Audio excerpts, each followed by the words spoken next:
prevention of hepatocellular carcinoma, that is the liver carcinoma.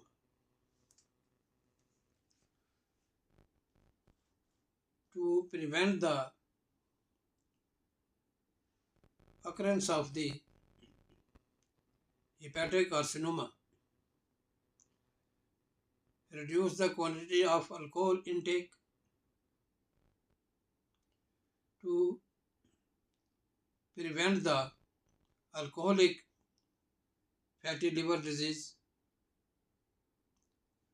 to prevent the non-alcoholic fatty liver disease, we have to choose the healthy diet, that is to avoid the saturated fat, have aerobic exercise regularly, take sufficient quantity of fresh vegetables and fruits to get vitamins and minerals needed for the growth of the cells in the body.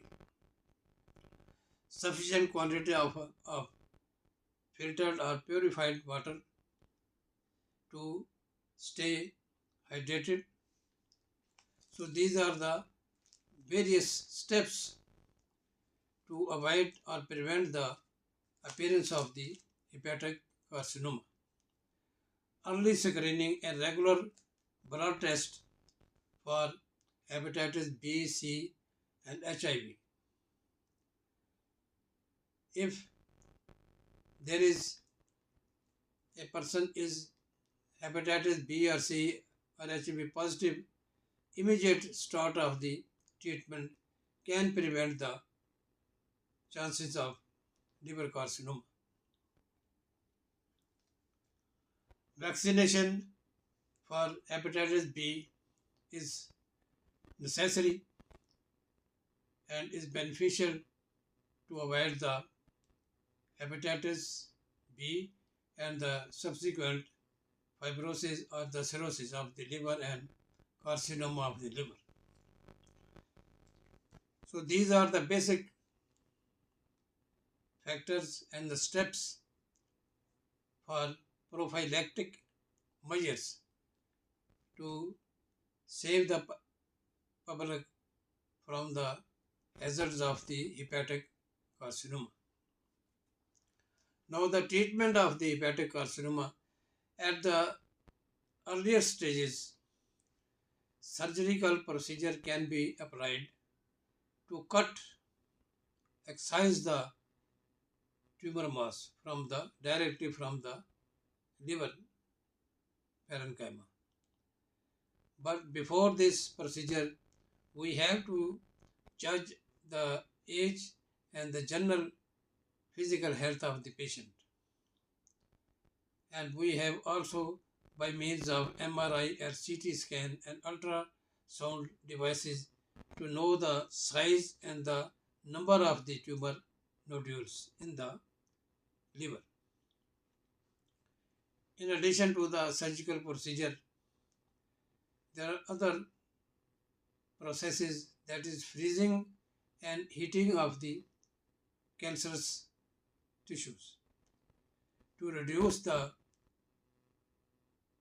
replication of the cancer cells and to some extent to destroy the cancer cells by direct application of the electrical heat through the wires into the tumor cells, and also freezing of the tissue, cancerous tissue, also reduce the progression of the hepatic carcinoma. Alcohol injection, direct ethanol injection directly injected into the tumor cells, that also retard the growth of the cancer cells. When the liver carcinoma has extended into the bloodstream by metastasis and has spread to the other parts or organs of the body, then we have to choose the other methods. That is the targeted medication, which are the which are used in the form of pills. They attack the direct attack to the DNA of the cancer cells. They try to destroy them. They try to reduce their power to command for production of the protein necessary for replication of the cancer cells. Then there is immunotherapy. In this group, the medicine are given through intravenous routes. They have no action, direct action over the against the tumor cells, but these medicine they boost up, guide, and also make holes in the capsule formed by the cancerous cells against the tumor nodules. So these drugs they boost up the capacity of the immune system, immune cells. They guide the immune cells, and they detect and they guide the immune cells, and also they guide the location of the tumor cells, and also they rupture the capsule, which is a protective wall for the tumors. So this is the function of the immunotherapy. Next is the radiotherapy. Radiotherapy is of two types: external irradiation of the X-rays and the proton rays by the devices of the machine outside the body of the patient, and second type is the internal mechanism, that is the radioactive beads are injected through the bloodstream into the tissue of the tumors, where they produces the radiation which destroys locally and direct produces the destruction of the cancer cells.